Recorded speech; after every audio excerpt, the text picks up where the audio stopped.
Dear students, class 9th maths chapter 8 exercise 8.1 का question number 7 solve करते हैं। Question number 7 में हमको कहा गया है A B C D is a trapezium in which A B parallel to C D.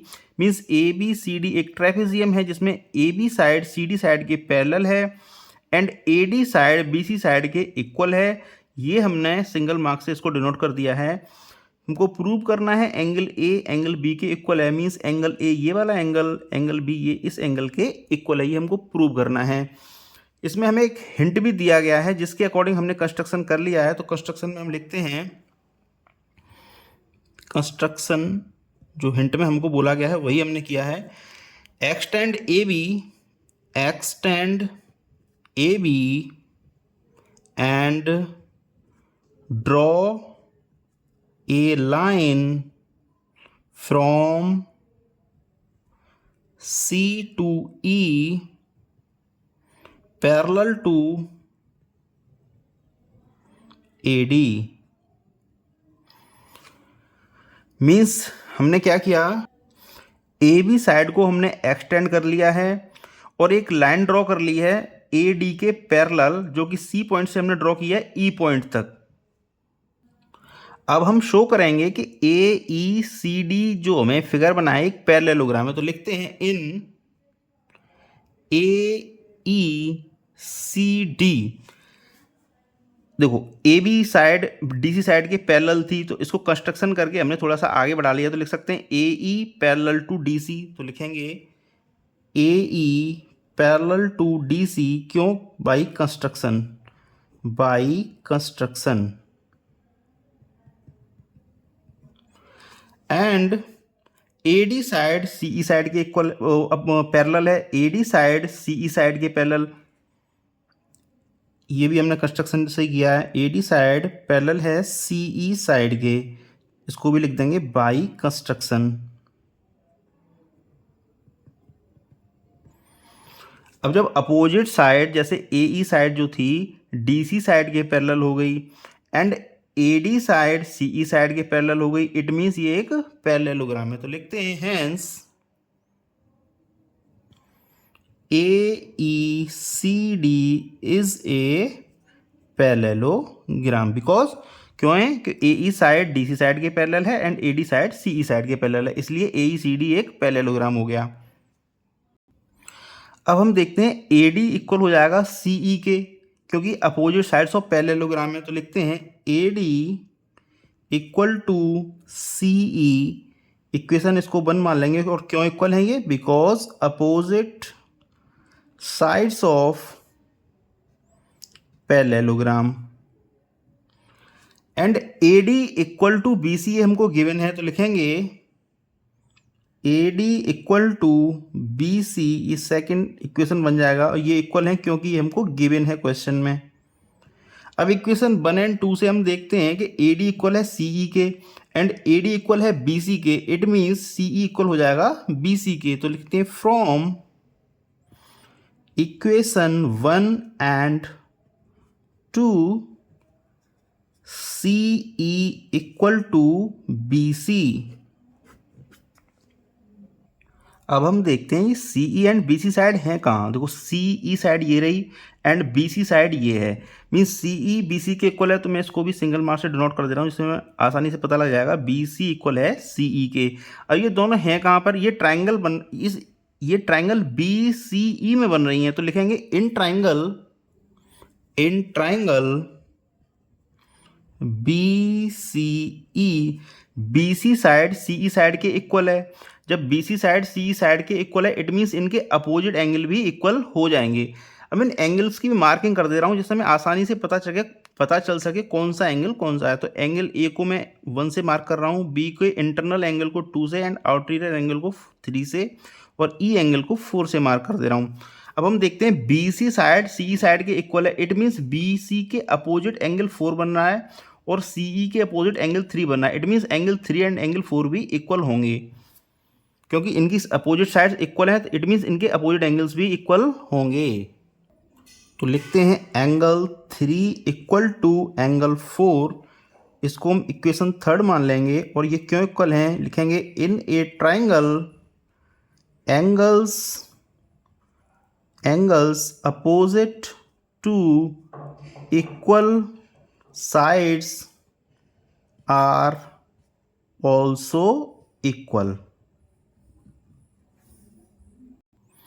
अब हम ए ई साइड के बी पॉइंट को देखते हैं। इस बी पॉइंट पर एंगल 2 एंड एंगल 3 बन रहा है जो कि लीनियर पेयर है, और हम जानते हैं लीनियर पेयर्स का सम 180 होता है। तो लिखेंगे angle 2 plus angle 3 equal to 180 degree. इसको हम इक्वेशन नंबर 4 मान ले रहे हैं। एंगल 2 प्लस एंगल 3 180 डिग्री है बिकॉज लीनियर पेयर। अब आप एंगल 1 एंड एंगल 4 को देखिए। Angle 1 and angle 4 A E C D जो पैरेललोग्राम है, इसमें angle 1 plus angle 4 co interior angle है, एंड को इंटीरियर एंगल्स का भी सम 180 डिग्री होता है। तो लिखेंगे angle 1 plus angle 4, angle 1 plus angle 4 equal to 180 degree. इसको हम इक्वेशन 5 लिखते हैं। और ये क्यों इनका सम 180 डिग्री क्यों है? Because co interior angles, and co interior angles का सम 180 डिग्री होता है। को इंटीरियर एंगल्स। अब हम इक्वेशन 4 एंड 5 से देखेंगे। एंगल 2 प्लस एंगल 3 का भी सम 180 डिग्री है, एंड एंगल 1 प्लस एंगल 4 का भी सम 180 डिग्री है। It means angle 2 plus angle 3 equal हो जाएगा एंगल 1 प्लस एंगल 4 के। तो लिखते हैं from equation 4 and 5, from equation 4 and 5 angle 2 plus angle 3 equal to angle 1 plus angle 4। Angle 3 था एंगल 4 के इक्वल, इट मीन्स एंगल 3 को हम एंगल 4 से कैंसिल आउट कर सकते हैं। तो यहां से रिजल्ट आएगा angle 2 equal to angle 1, because angle 3 equal to angle 4। और एंगल 2 कौन सा हमारा? बी है, तो लिखेंगे एंगल बी।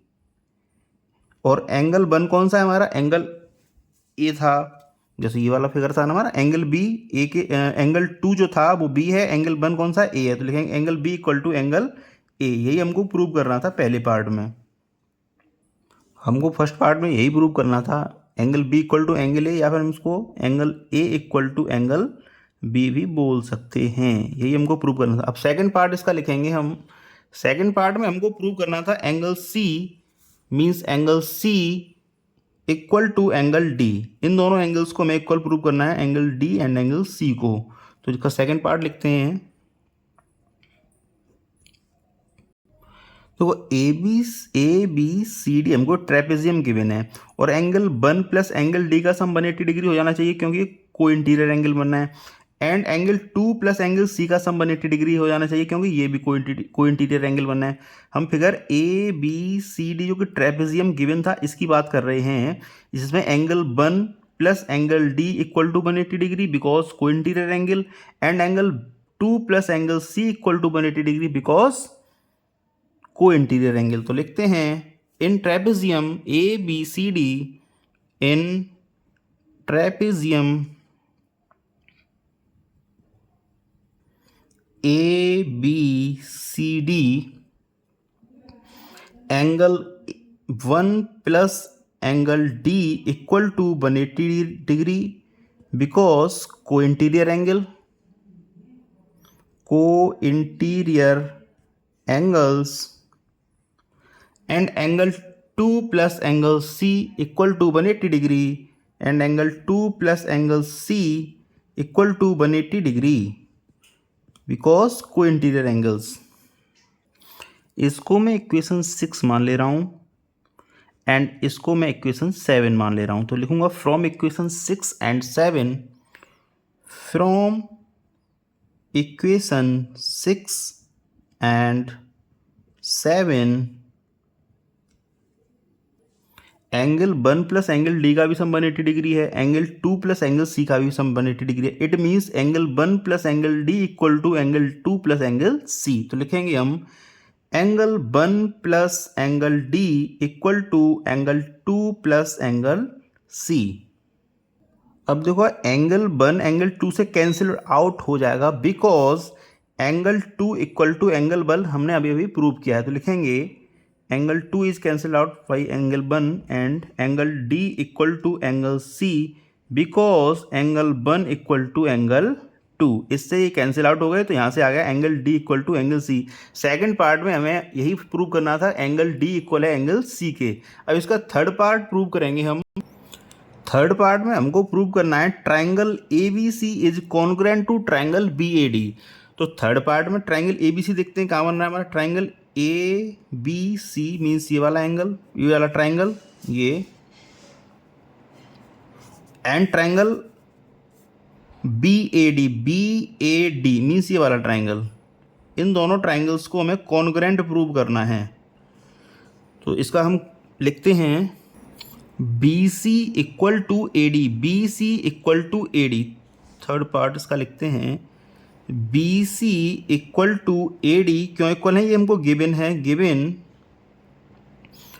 इसके बाद हम देखेंगे angle ABC means angle ABC ये वाला angle, and angle BAD means angle BAD means ये वाला एंगल। इन दोनों एंगल्स को हम ऑलरेडी इक्वल प्रूव कर चुके हैं, angle A equal to angle B।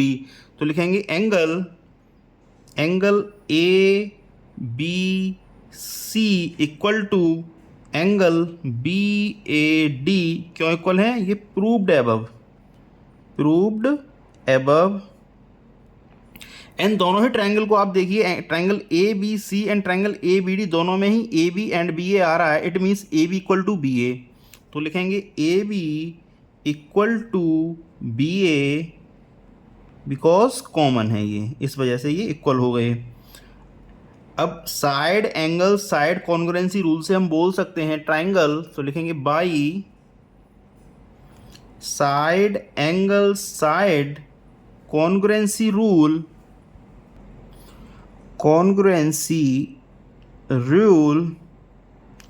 triangle ABC is congruent to triangle BAD। Third part में हमको ये प्रूव करना था, हमने इसको प्रूव कर दिया है। एंड फोर्थ पार्ट में हमें प्रूव करना है diagonal AC means diagonal AC ये वाला साइड एंड BD डायगोनल, इन दोनों को हमें इक्वल प्रूव करना है। अब एक्चुअली हम triangle ABC and triangle ABD को हम ऑलरेडी कॉन्ग्रुएंट प्रूव कर चुके हैं, तो हम CPCT से बोल सकते हैं diagonal AC equal to diagonal BD। तो लिखेंगे फोर्थ पार्ट इसका by CPCT diagonal AC equal to diagonal BD। By CPCT हमने बोल दिया because triangle ABC is congruent to triangle BAD। तो ये क्वेश्चन हमारा इस एक्सरसाइज का लास्ट क्वेश्चन था, इसको हमने सॉल्व कर दिया है। Thank you very much.